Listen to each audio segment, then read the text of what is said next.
સરકાર સામે આરોગ્ય કર્મચારીઓ લડી લેવાના મૂડમાં હોય તેમ લાગી રહ્યું છે, ત્યારે 20,000થી વધુ આરોગ્ય કર્મચારીઓ હડતાળ પર ઉતર્યા હતા. આજે પણ પંચાયત હસ્તકના આરોગ્ય કર્મચારીઓએ પોતાનો વિરોધ નોંધાવતા હડતાળ યથાવત રાખી છે. સરકારની કડક કાર્યવાહીની ચેતવણી છતાં આરોગ્ય કર્મચારીઓએ પોતાની પડતરના માંગોને લઈ વિરોધ સાથે નારા લગાવ્યા છે.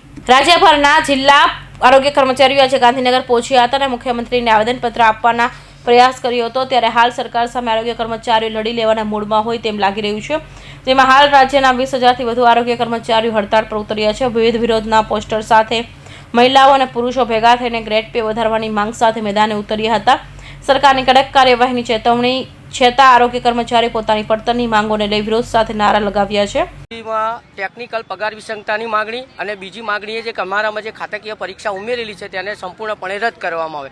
અત્યાર સુધીમાં સરકારશ્રી સાથે એક જ વખત બેઠક થઈ ગઈ છે, પણ તેમાં કોઈ સુખદ સમાધાન કે અમારી માગણીઓ સ્વીકારવામાં આવેલ નથી, જેના કારણે હજુ પણ અમે અચોક્કસ મુદતની હડતાલ પર કાયમ અને અડગ છીએ. અમારી માંગ બે જ છે. અમારે ખાતાકીય પરીક્ષા રદ કરે. અમારે 6 મહિનાની ફિમેલ હેલ્થ વર્કરની ટ્રેનિંગો થાય છે, બધું થાય છે, તેમ છતાં ખાતાકીય પરીક્ષા અમારી પાસે ઘડીએ ખાતાકીય પરીક્ષાનું લે જ કરે છે, બરોબર.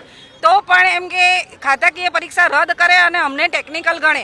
અમારી જોડે રસીકરણ કાર્યક્રમો કરાવે છે, અંતરા ઇન્જેક્શનો અપાવે છે, તમામ પ્રકારના ARV ઇન્જેક્શન હોય, અંતરા ઇન્જેક્શન હોય, કોઈ ડિલિવરી કરાવે, તો એ બધું કામ ટેકનિકલ જ છે. તેમ છતાં સરકાર અમને ટેકનિકલ ગણતી નથી. તો શા માટે ટેકનિકલ ગણતી નથી? અને જ્યાં સુધી એ લોકો અમને ટેકનિકલ નહીં ગણે અને ખાતાકીય પરીક્ષા રદ નહીં કરે ત્યાં સુધી અચોક્કસ મુદતની હડતાલ ચાલુ જ રહેશે. હાલ સરકાર દ્વારા 1900 રૂપિયાના પે કર્મચારીઓને આપવામાં આવી રહ્યા છે, જે અન્ય રાજ્યો કરતાં ઓછો છે. વારંવાર કર્મીઓ દ્વારા ગ્રેડ પે વધારવાની માંગ કરવામાં આવી છતાં સરકાર દ્વારા ગ્રેડ પે વધારો કરવામાં આવતો ન હતો. આરોગ્ય કર્મીઓ આંદોલનને ઉતર્યા હતા, જેમાં તેઓએ દ્વારા 2800 ગ્રેડ પે અને ખાતાકીય પરીક્ષા મુક્ત કરવાની મુખ્ય માંગ કરવામાં આવી છે.